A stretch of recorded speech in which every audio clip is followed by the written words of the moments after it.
If you're thinking about spending flagship-level money on a new phone, there's a certain level of performance you expect right away. You want apps to open fast, you want everything to feel smooth when you scroll, and you don't want to deal with slowdowns when gaming or doing heavier tasks. At that price, people usually expect a phone that can handle pretty much anything without struggling. Now, based on some early leaks, the upcoming Google Pixel 11 might not fully live up to that expectation in one specific area. A known leaker, Mystic Leaks, recently shared some details about Google's next chipset, the Tensor G6. From what's being said, the chip will bring some improvements compared to before, but there's also one particular decision that has people questioning things a bit. The main concern is around the GPU. Reports suggest that Google could go with a Power VR GPU design that originally showed up around 2021. In the smartphone world, that's not exactly new. Graphics performance tends to move very fast, especially when it comes to gaming, high frame rates, and more demanding apps.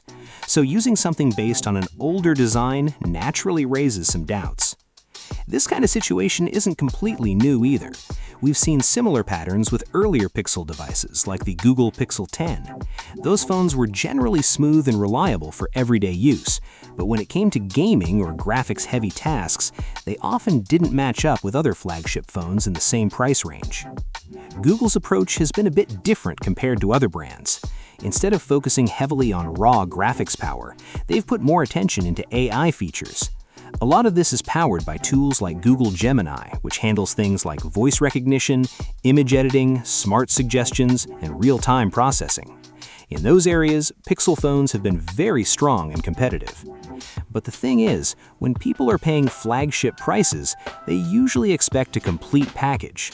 Not just strong AI or camera performance, but solid gaming performance and balanced power across the board. If the GPU ends up being weaker compared to rivals, that could become something users actually notice, especially those who play games or use more demanding apps. On the brighter side, the CPU part of the Tensor G6 seems more promising. The chip is expected to use a newer ARM core design with higher clock speeds, similar to what we've seen in chips like the MediaTek Dimensity 9500. That should help with things like app loading times, general speed, and smooth multitasking. So for everyday use, the phone will likely feel fast and responsive.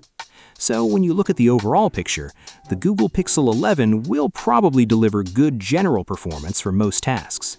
Day-to-day use should be smooth, and the AI features will likely be one of its strong points again. But when it comes to graphics performance, especially for gaming, it may still fall behind other flagship phones.